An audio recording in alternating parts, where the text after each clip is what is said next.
first thing we want to talk about here in the training tip of the week is tax sale foreclosures. How exactly do tax sale foreclosures work? What do we mean by that? It's a topic that I think gets misunderstood for a lot of investors that don't fully understand the process. Yeah, absolutely. Uh, Really, when we acquire a property through a tax sale, there's really two ways we can acquire it. We can either acquire it through a tax lien foreclosure or a tax deed foreclosure. And we're going to go through and talk about the differences in each one of these. Yeah. So if we are dealing with a state that offers tax liens, then tax lien foreclosure basically is what happens when the tax lien reaches the end of the redemption period and the lien holder is able to initiate foreclosure on the property. So some states are going to assist or really handle the foreclosure process for you in a lot of ways. Like, for instance, Florida and South Carolina are examples of states that have self-executing foreclosures.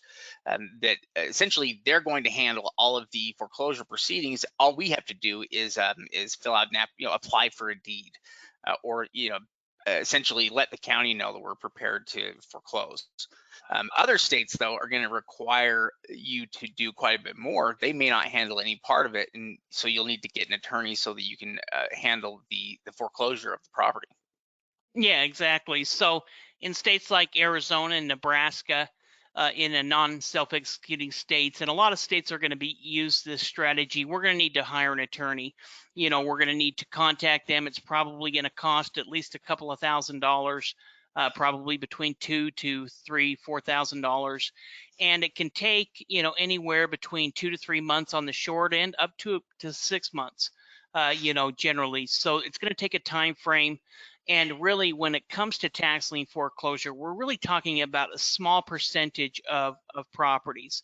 Generally, we're talking about 5% nationwide. So 95% of tax liens are going to redeem. You're not going to go to the end of the tax lien foreclosure, but there is going to be, roughly 5%. In some areas, it'll be higher than that, depending on their redemption periods, their state laws, their interest rates. There's some areas that it may be 7 or 8%, and other areas where it's 2 or 3%. It really kind of depends on these individual states, but once the property gets to the end of the redemption period, we can go ahead and foreclose on it, and that's where you really can acquire properties for literally pennies on the dollar. Yeah, literally the cheapest prices you can find anywhere are going to be on tax liens that end up getting foreclosed on by lien holders, because those properties are not being offered up in some kind of an auction. They're being foreclosed on for the delinquent taxes that were owed, and basically that's it. Aside from covering the foreclosure cost, you're getting that property for almost nothing. Very little. Basically, just the property taxes owed during that time period there to foreclose. So that's where you can get properties for such amazing deals there, and like Steve was saying, for literally pennies on the dollar. If you buy tax liens and foreclose on it, are able to foreclose on them, you can acquire some great properties. Yeah, in fact, here are some really great property examples. This first one here on the top, we can see has a assessed value of 174,000, had a market value of around 259, 260,000. Now, the total delinquent tax amount was $7,774, so just under $8,000. Now, in addition to that, there's also going to be foreclosure fees and attorney fees. So there may have been an extra 2 to 5 grand in attorney fees. But once that was done, all in, you're still looking at a property that was picked up for under 20 grand, that was worth 170, 260,000. Yeah, it's why it's rare. It doesn't happen. It doesn't happen with most of the tax liens out there. The vast majority of the time, they just end up redeeming at some point during that redemption period, or even after. Even, you can be partway through this, the foreclosure process, and anytime somebody comes up with the money, the property will redeem.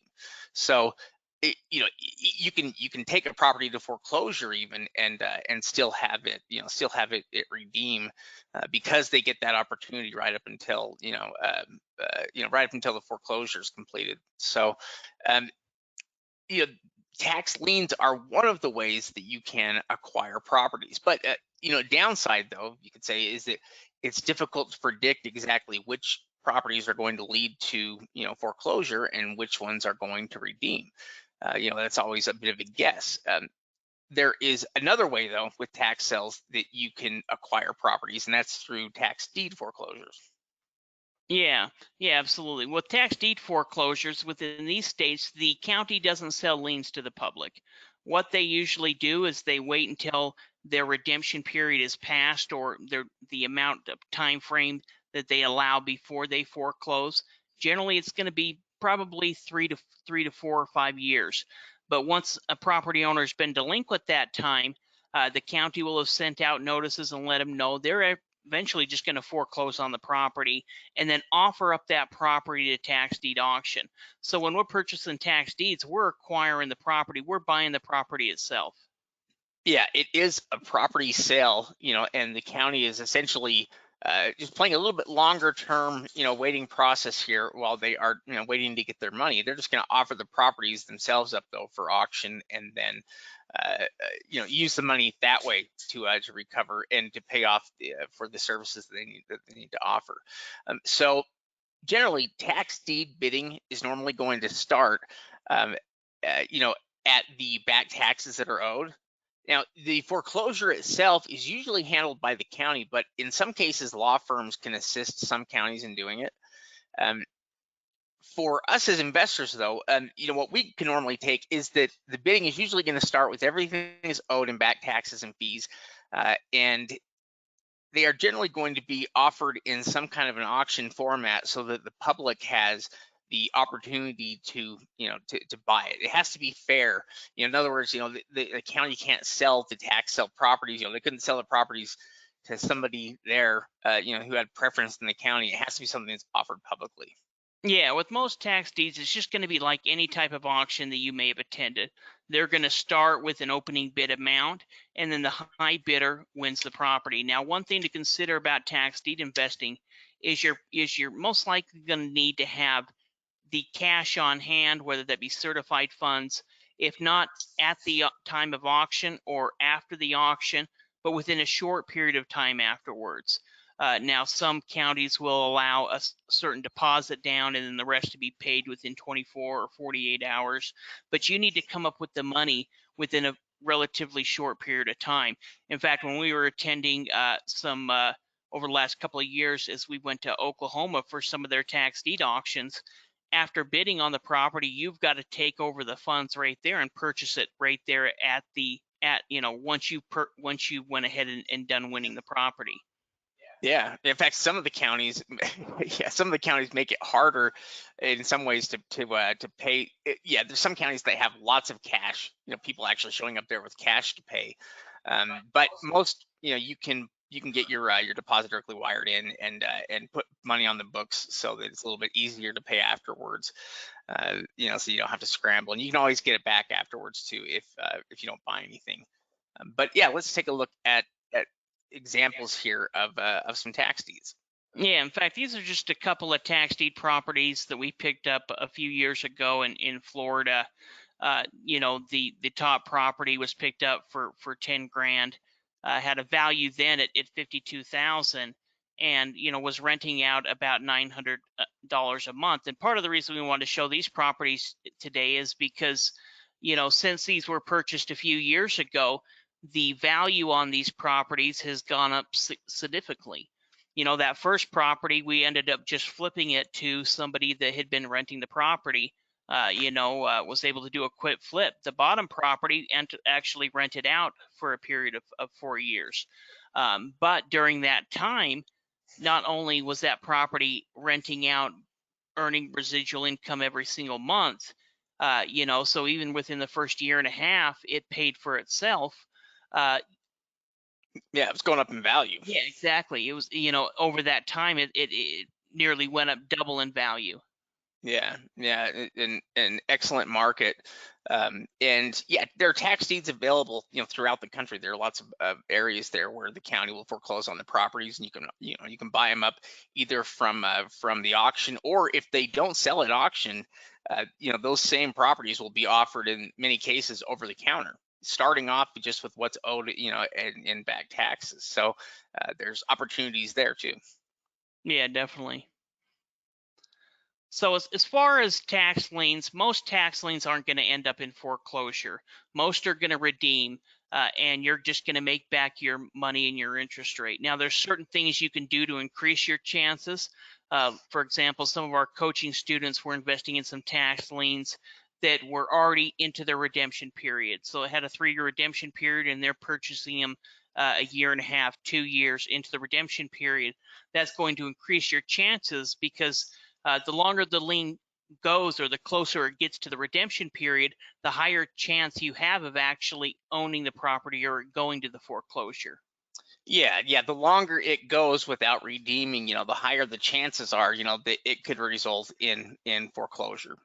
And so there are also things you can do to kind of pick out properties that may have, a higher chance. Like for instance, when you look at at the owner, if the owner is listed as somebody that's, well, first off, owner occupied is always, somebody that's going to be far more involved there with the process, and it does redeem more often than not. But having out of state owners sometimes, or out of area owners, can be a sign sometimes that it will increase the chances that a property could result in foreclosure. There's all sorts of little things that you can pick out to try to increase that chance.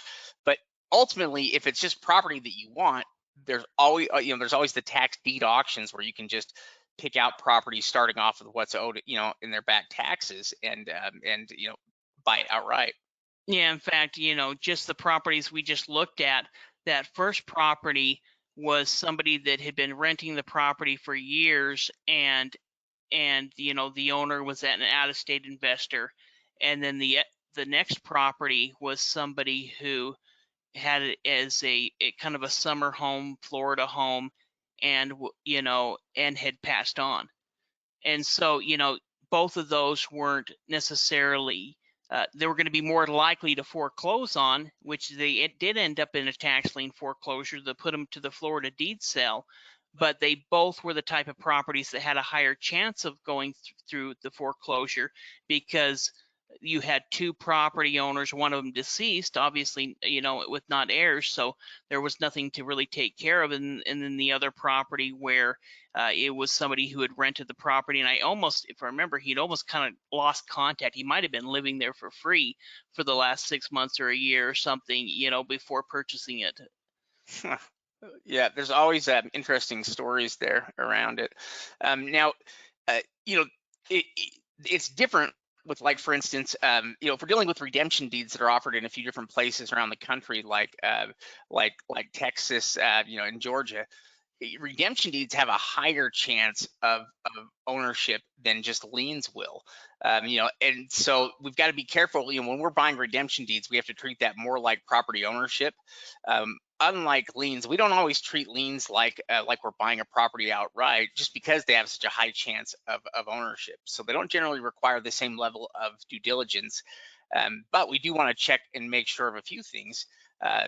Like for instance, ensuring that the properties have value, and also making sure we know how much is owed in taxes.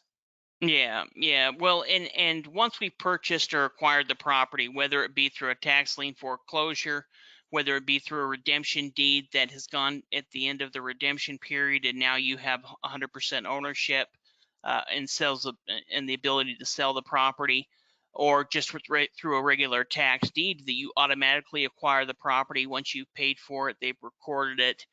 You're at that point, you have the ability to sell it. We need to determine our selling strategy, at least in the case of tax deeds, before ever buying the property. We've at least got to have an idea. What is my end goal with this? Am I looking to sell this property as is? Is maybe some type of wholesale deal? Or am I looking to take the property, hire an attorney to clear the title so that I can sell this property just like any other property for market value? And so it's important, whether how you're acquiring the property. through a tax sale foreclosure to take into account the selling strategy. Yeah, I think that's true. Actually, I think there have been plenty of people before that have thought, hey, I can do tax sale investing, and they go out, because they know an auction's happening and they happen to buy something, and and suddenly, they don't know what to do next, really, or they're not sure, they go to sell it and they realize that it doesn't have an insurable title, that it's a tax deed, it's not a warranty deed, and run into issues and stuff like that. You really do need to know exactly you know who your most likely audience or buyer is going to be, for that property, and how you're going to sell it, because yeah, there are lots of deals out there that you can do, little wholesale deals, that can work, but you've got to, I think going into it, it really helps if you know what your plan is going to be ahead of time, if you're going to be offering it that way, or if you're going to need to take it through quiet title. Yeah, definitely. Well, hopefully that gives you guys at least a kind of a quick breakdown of what is a tax lien foreclosure, what is a tax deed foreclosure, and kind of how they work.